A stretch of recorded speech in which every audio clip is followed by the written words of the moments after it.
할렐루야. 예.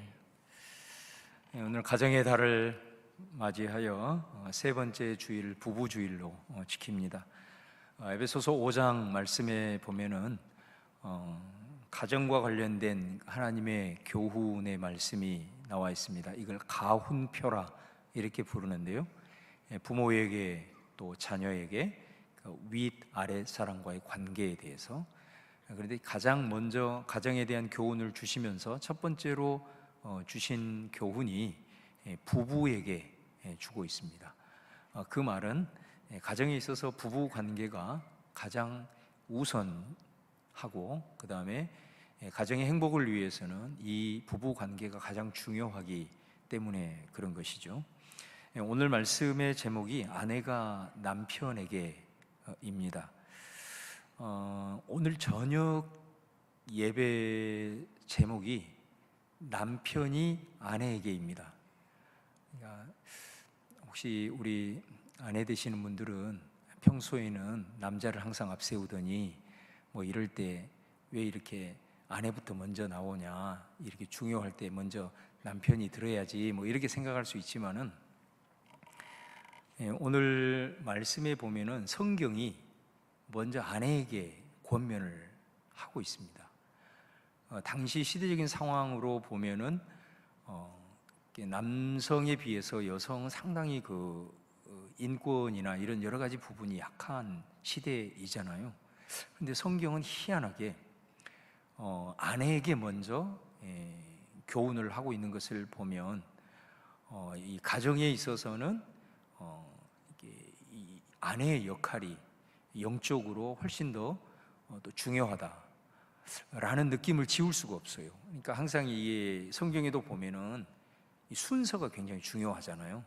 순서가 항상 앞에 나온다는 것은 이제 그런 의미를 담고 있기 때문 아닌가 생각을 해봅니다. 특별히 오늘 이제 저녁에 그 예배가 우리 동로회 남선교회 연합회 헌신 예배이거든요. 그러니까 남자들이 또 많이 오겠잖아요. 그래서 타이밍상으로도 참 좋다 이런 생각을 해서 이번에 두 번의 설교를 오늘 주일 예배와 또 저녁 예배 이렇게 나누어서 하게 되었습니다. 오늘 저녁에는 우리 아내 되시는 분들이 남편의 손을 꼭 잡고 오시기를 바랍니다. 할렐루야.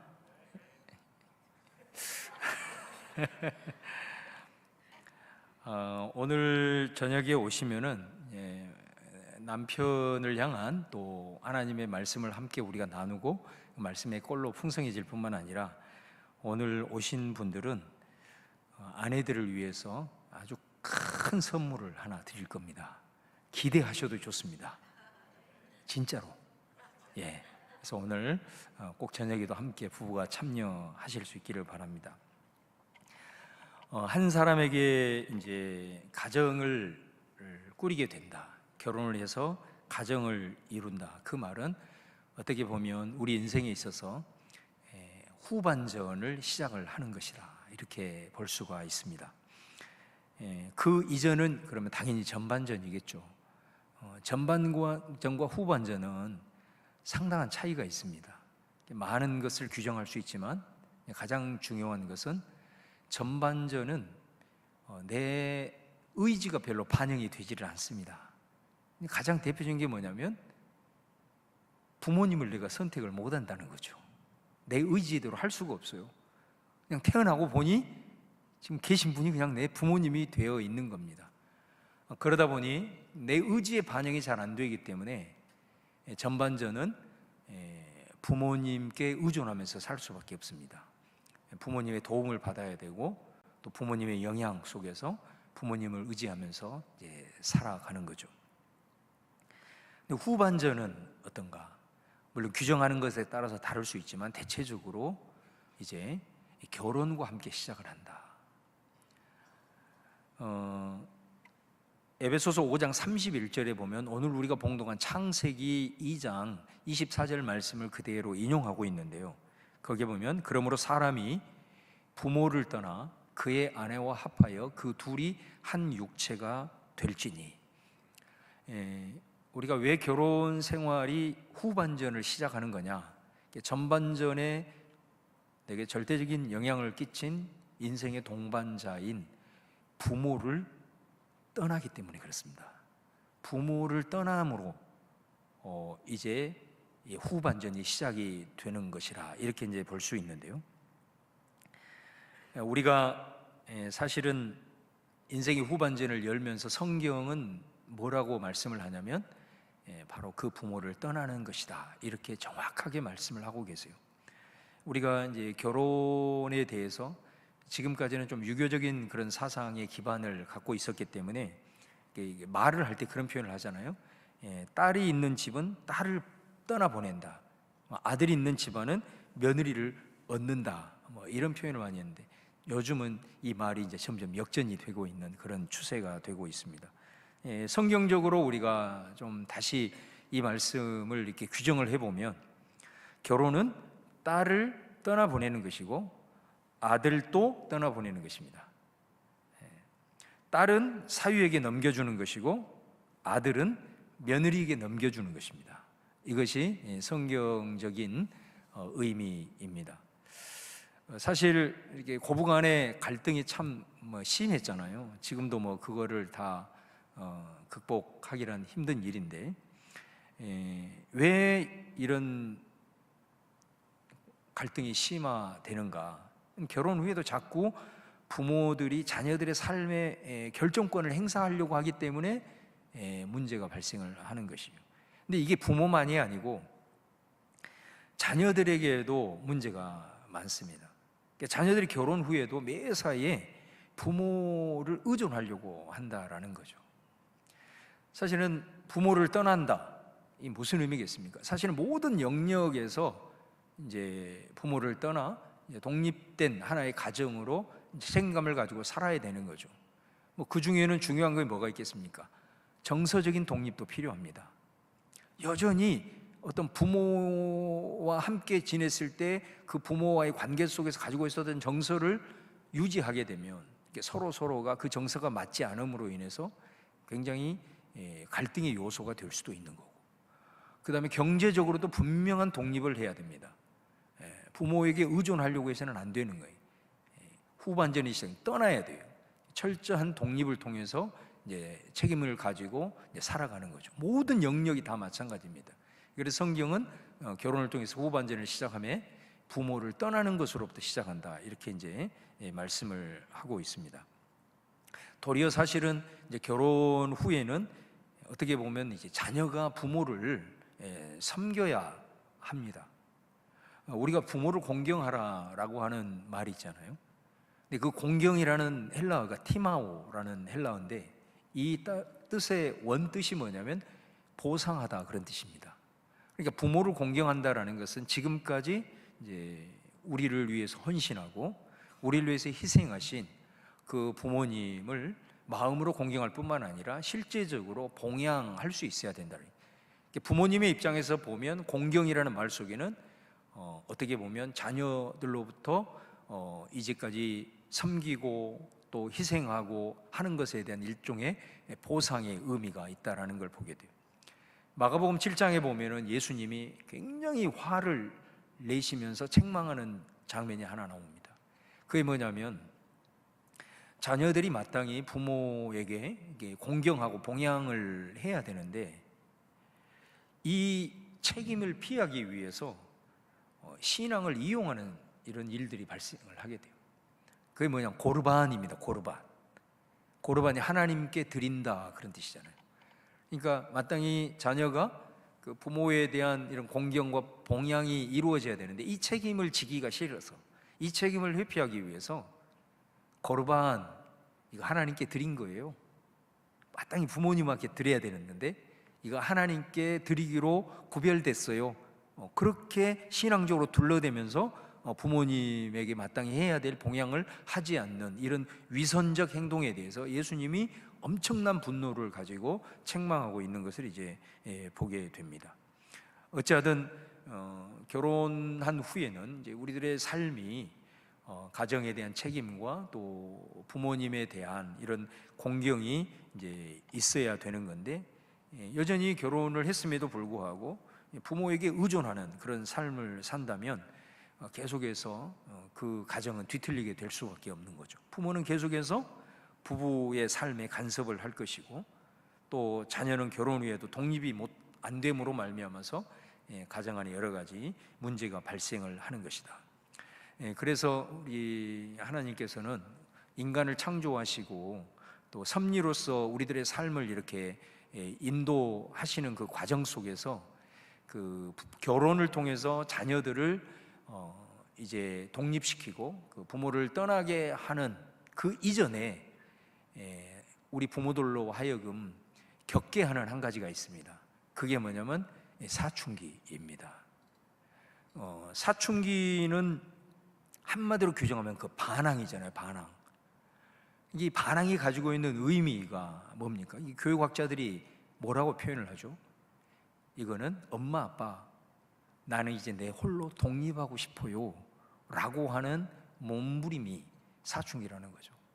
그러니까 그것을 겪으면 부모들이 이 아이는 내 소유가 아니구나, 이 아이는 결국은 홀로 서서 자신의 인생을 걸어가야 되는 아이구나, 그러면서 그때부터 내려놓는 훈련을 해야 한다는 거예요.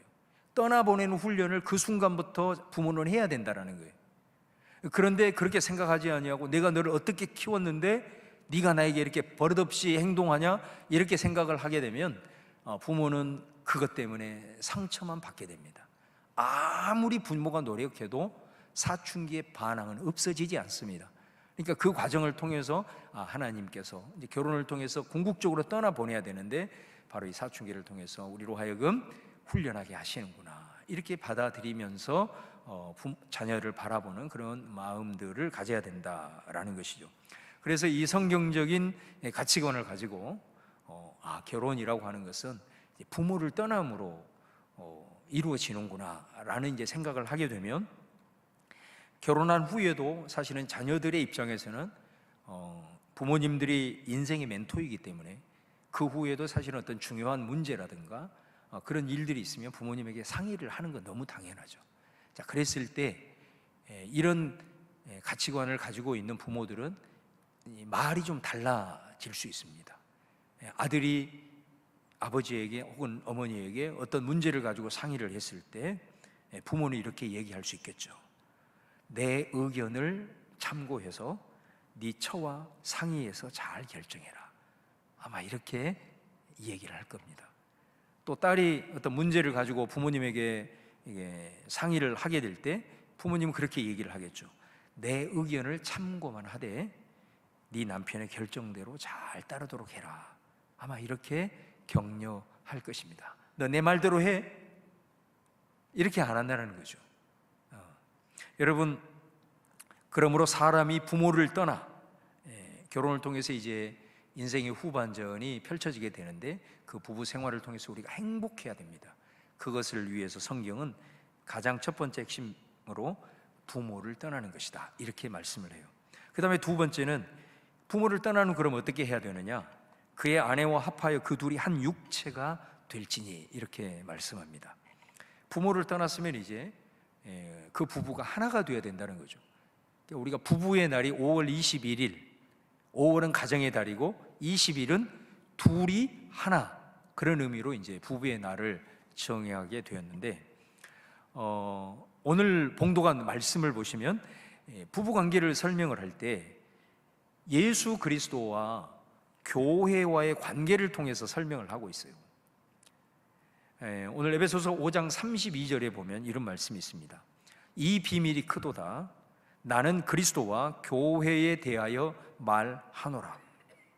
지금까지 부부에 대한 도리에 대해서 쭉 말씀하다가 마지막 거의 결론 부분에 이 말씀을 하고 계십니다. 그 의미는 뭐냐면 바로 예수님과 교회와의 관계를 통해서 부부 관계에 감추어져 있는 비밀, 이 신비를 풀어나가겠다라는 그런 의미이거든요. 자, 그렇다고 한다면 오늘 부부가 부모를 떠나 이제 인생의 후반전을 이루어 나가는 부부의 그 관계의 삶을 얘기를 하면서 부부가 하나가 되어야 되는데, 하나가 되기 위해서 성경 구체적으로 이제 말씀합니다. 아내들에게 말씀하고 또 남편에게 말씀을 하게 되는데요. 오늘 5장 22절 말씀에 아내들이여 자기 남편에게 복종하기를 주께 하듯 하라 이렇게 말씀해요. 남편에게 복종하라. 그리고 그것을 네가 예수님에게 하듯 하라. 이게 이제 아내에게 주신 권면의 내용입니다. 그 이유를 말합니다. 5장 23절 말씀해 보시면 이는 남편이 아내의 머리됨이 그리스도께서 교회의 머리됨과 같음이니 그가 바로 몸의 구주시니라. 여기서 그 이유를 설명하면서 남편이 아내의 머리가 된다 이렇게 말씀합니다. 이거는 마치 예수 그리스도께서 교회의 머리됨과 같은 이치다 이런 의미가 되겠죠. 하나님께서 인간을 창조할 때 남자와 여자를 창조했다. 이 말은 평등한 존재로 창조를 했다라는 겁니다.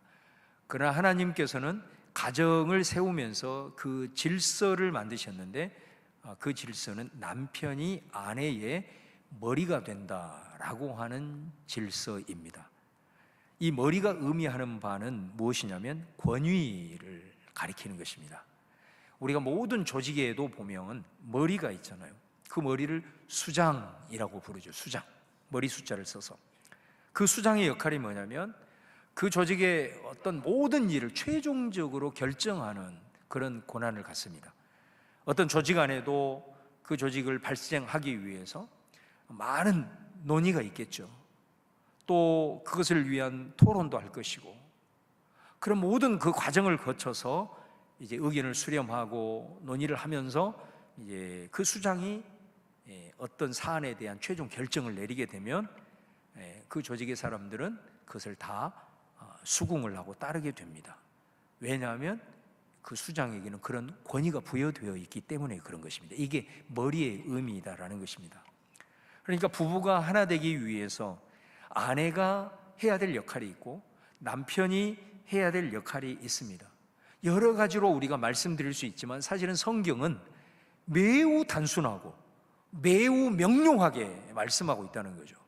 아내가 해야 될 일이 뭐냐? 하나됨을 위해서 복종하라. 아주 단순하고 명료하게 말씀을 하고 있는 것입니다. 아내는 남편의 머리됨을 인정해라.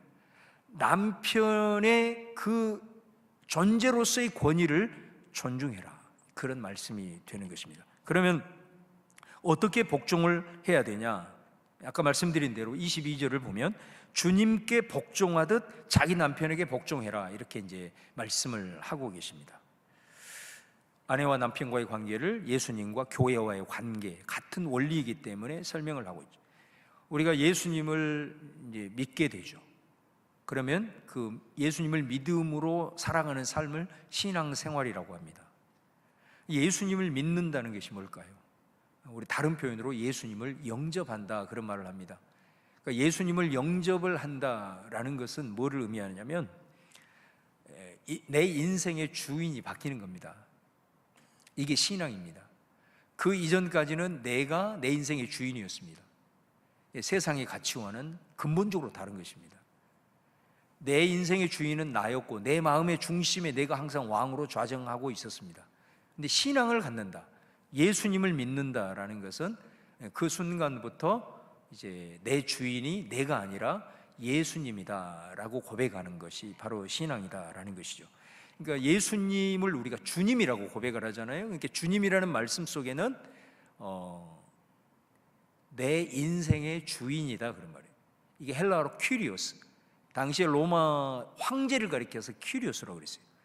그러니까 다시 말하면 모든 로마의 최고 통치권자를 높여서 퀴리오스라고 했다는 거예요. 그러니까 우리가 예수님을 내 주님이시다라고 하는 것은 그분은 내 왕, 내 삶을 다스리고 내 모든 것의 결정권자라고 하는 것을 우리가 이제 고백하는 것이 그게 신앙이고 주님이라고 고백을 하는 거거든요. 그래서 신앙생활이라고 했을 때 그걸 한마디로 얘기해라. 그거는 주님이신 예수님의 그 말씀, 또 예수님의 그 뜻 앞에서 우리가 순종하고 복종하는 것, 바로 이것이 신앙생활이라고 할 수 있습니다. 순종과 복종은 바로 권위, 예수님의 권위를 인정한다라는 의미이기 때문에 그런 거죠. 그래서 내가 예수님을 믿는다고 하는데 예수님의 뜻에 순종하지 않고 매사에 내 뜻대로 결정하고 산다? 그것은 신앙이 아닙니다. 좀 극단적으로 얘기하면 신앙을 이용하면서 사는 것이죠.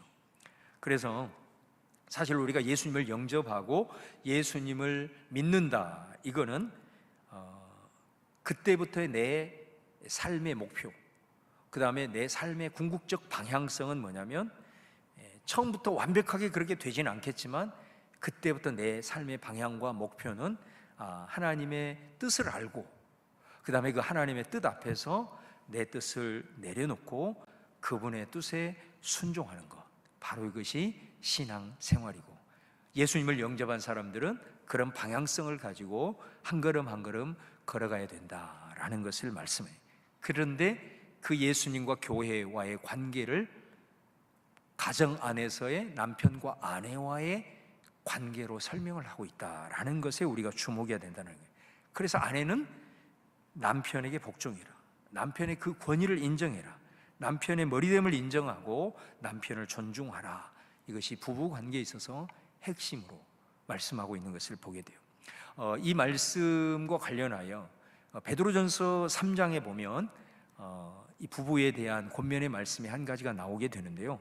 자, 그 말씀을 보시면, 너희의 단장은 머리를 꾸미고 금을 차고 아름다운 옷을 입는 외모로 하지 말고 오직 마음에 숨은 사람을 온유하고 안정한 심령에 썩지 아니할 것으로 하라. 이는 하나님 앞에 값진 것이니라.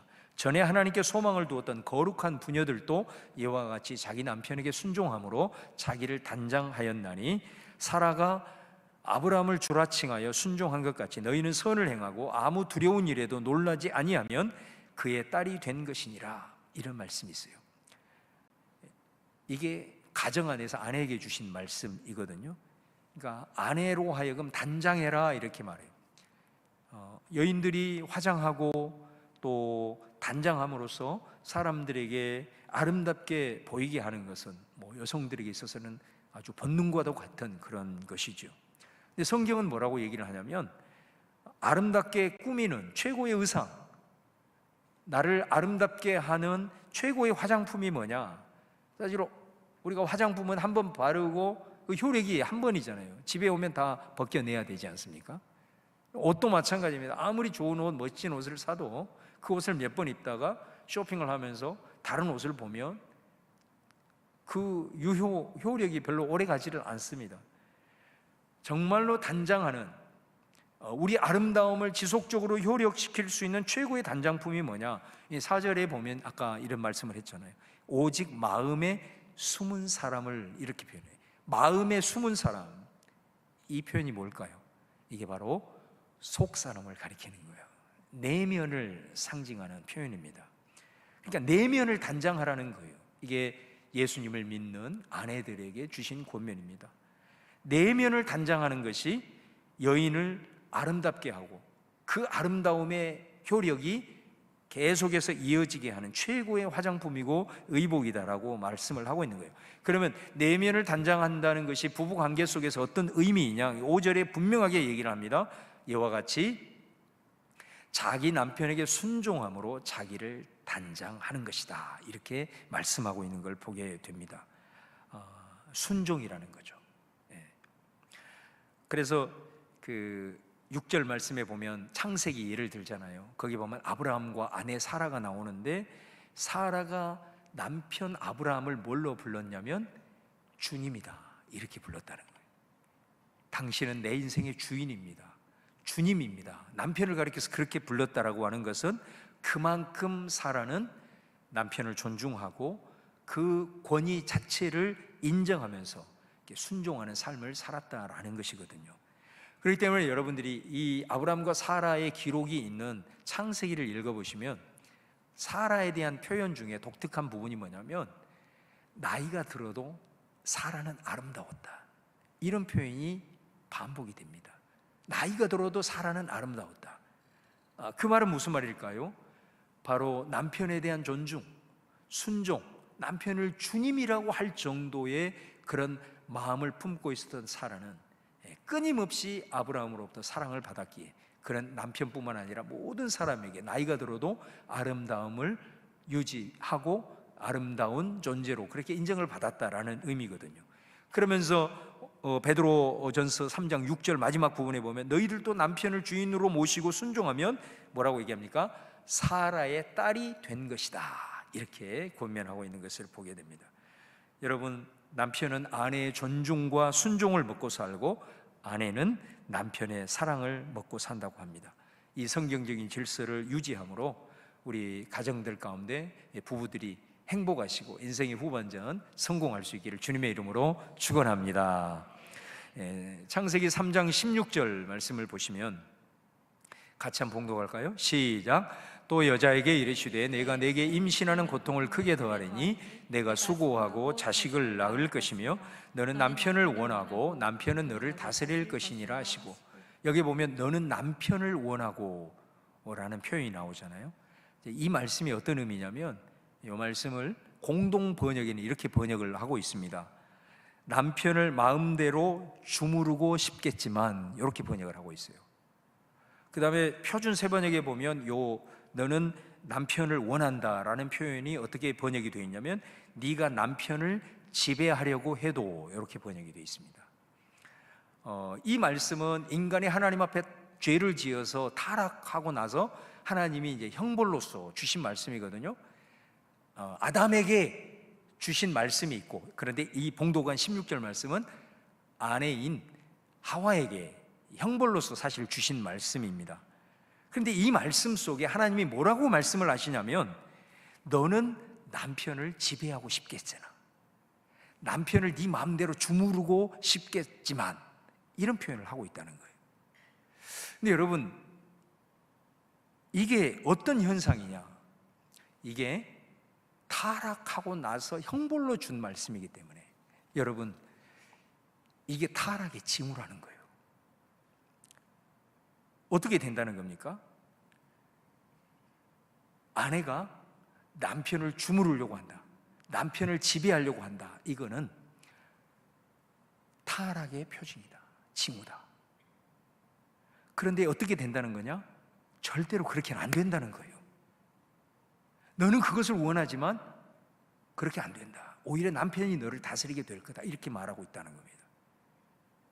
너는 결국 남편의 손아귀에 있을 것이다, 이런 표현을 하고 있다는 거예요. 그러니까 여러분, 이 창세기를 통해서 우리에게 주시는 이 성경의 진리, 우리가 꼭 상고할 필요가 있습니다. 부부 관계에서 아내가 남편을 지배하려고 하는 거, 이게 타락의 징표다.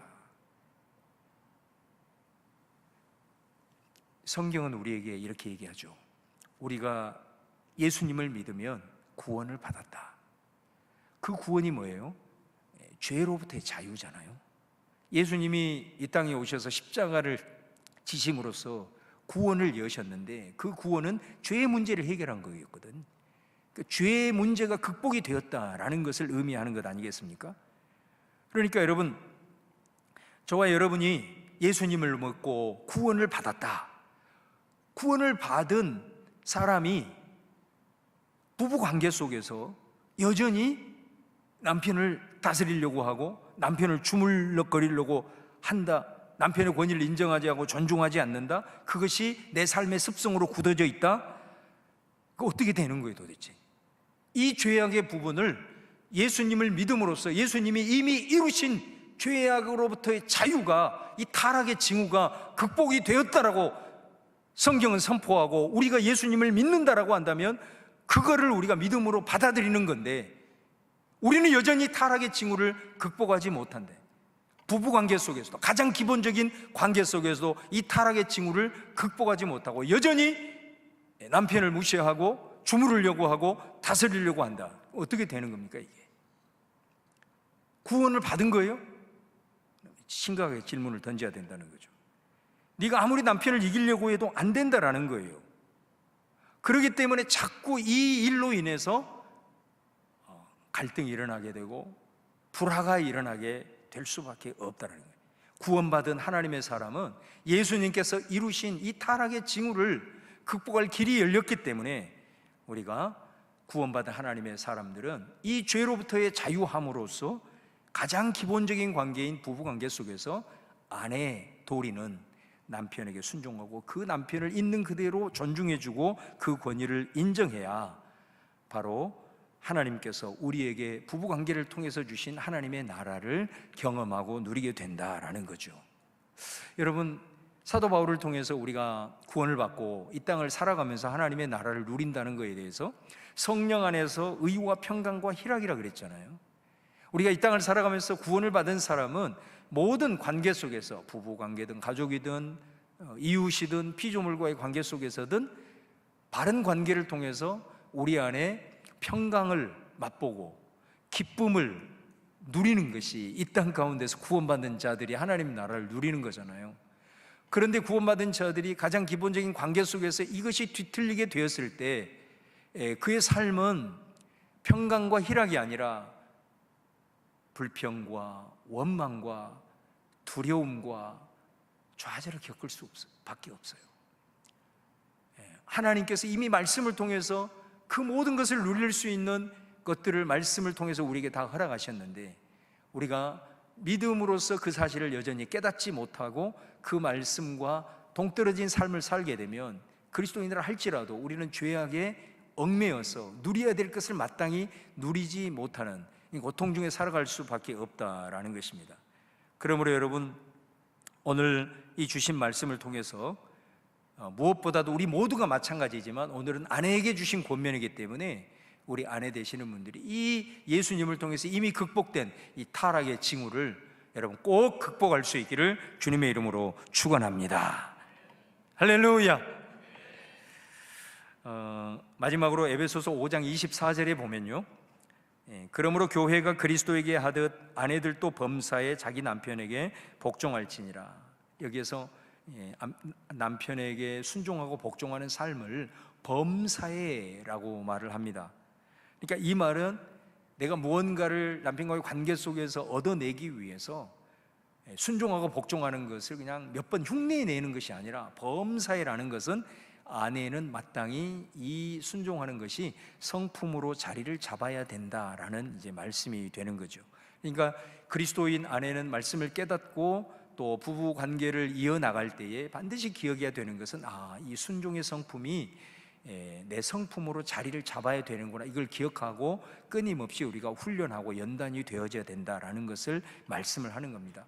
그래서 아내가 큰 것에서부터 시작해서 작은 것, 남편의 그 권위를 인정해주고 또 순종하고 그를 또 이렇게 존경하게 되면 어떤 역사가 일어나게 되냐면요, 남편은 희한하게 자신이 가지고 있는 그 권한을 아내에게 대부분 위임을 하게 됩니다. 그러니까 여러분, 이걸 보면 이 십자가의 원리가 가정 안에서 부부관계에서도 그대로 적용이 되고 있다는 걸 보게 돼요. 우리가 예수님의 십자가를 통해서 구원받아 이제 우리의 삶은 십자가를 따라가는 삶이라고 우리가 늘 고백하지 않습니까? 그러니까 예수님의 십자가, 그걸 내가 지고 그 발자취를 따라갈 때 때로는 그게 내게 억울한 일일 수도 있고 내가 손해본 일일 수도 있고 나를 희생하는 것일 수 있지만은 그럼에도 불구하고 우리가 순종함으로 그 십자가의 발자취를 한 걸음 한 걸음 따라 나가면 어떤 역사가 일어나냐면 하나님께서 부활의 역사를 준비한다는 거죠. 그러니까 우리가 실제적으로 하나님의 살아계심을 내가 체험하기를 원합니다. 그것이 우리 성도들의 가장 큰 기도 제목이거든요. 하나님의 살아계심을 내 눈으로 좀 봤으면 좋겠다. 하나님이 내 삶을 인도해 가시는 그 살아계신 하나님을 체험했으면 좋겠다. 다른 길이에요. 여러분들이 하나님의 살아계심을 체험한다면, 하나님이 일하심을 보이기를 원한다면 십자가를 선택하면 됩니다. 틀림없습니다. 내가 십자가를 선택하면 하나님은 반드시 부활의 영광을 준비하고 계십니다. 역전하게 하시는 거예요. 자꾸 내가 부활의 영광만을 바라보고 십자가를 배제하게 되면 하나님은 일하지 않습니다. 내 힘으로, 내 능력대로만 살아가야 되는 거예요. 물론 그렇게도 살 수 있겠죠. 그러나 그리스도인들이 이 땅을 살아가면서 하나님의 살아계심을 체험하지 못하고 그분의 초월하심을 경험하지 못한다면 얼마나 안타까운 일이 되겠습니까? 여러분, 바로 그것입니다. 이 아내들이 이 말씀을 주셔서 우리가 그 십자가의 마음을 가지고 남편의 권위를 인정하고 순종함으로 나아갈 때는 반드시 이 역전의 역사, 하나님께서 그를 통해서 오히려 남편에게 권한이 이 아내에게 위임을 해주고, 또 오히려 그 일들을 통해서 남편이 아내를 존중하는 이런 역사들이 일어나게 된다는 거예요. 당신이 지혜롭고 현명하니 당신이 그 일을 알아서 해주시면 좋겠습니다. 그리고 중요한 일에 대해서 독단적으로 하지 않겠죠. 가장이기 때문에 가정에 대한 무한한 책임을 느끼면서 늘 남편이 하나님 앞에 기도할 거잖아요. 그래서 여러분, 베드로전서 3장 7절 말씀에 남편들아 여호와 같이 지식을 따라 너희 아내와 동거하고 그를 더 연약한 그릇이요 생명의 은혜를 함께 이어받을 자로 알아 귀히 여겨라. 이는 너희의 기도가 막히지 아니하게 하려 함이라. 남편이 자기 기도가 막히지 않기 위해서는 어떻게 한다는 겁니까? 아내를 귀하게 여긴다라는 거죠. 귀하게 여긴다는 것은 어떤 의사결정을 할 때 독단적으로 하지 않겠죠. 아내와 대화를 하겠죠. 아내의 의견을 존중하면서 물어볼 겁니다. 그리고 절대로 아내를 힘들게 하거나 괴롭게 하는 결정은 하지 않을 겁니다. 이런 남편을 다 원하잖아요. 그러지 않습니까? 이런 교양이 있고 이런 배려가 있는, 그리고 하나님 앞에서 가정을 위해서 무릎 꿇을 수 있는 이런 남편 다 원할 거예요. 오늘 말씀의 핵심으로 다시 돌아가면 그 열쇠는 아내에게 있다는 겁니다.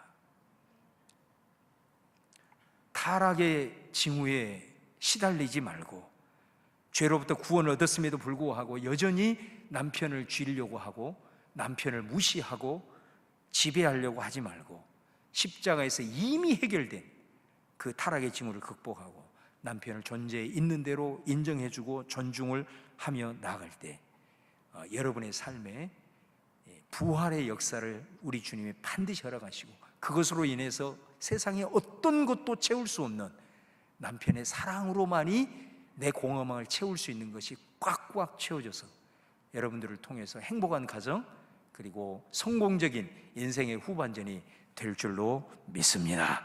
그런 은혜가 우리 모든 본향의 부부 가운데 이루어질 수 있기를 주님의 이름으로 축원합니다.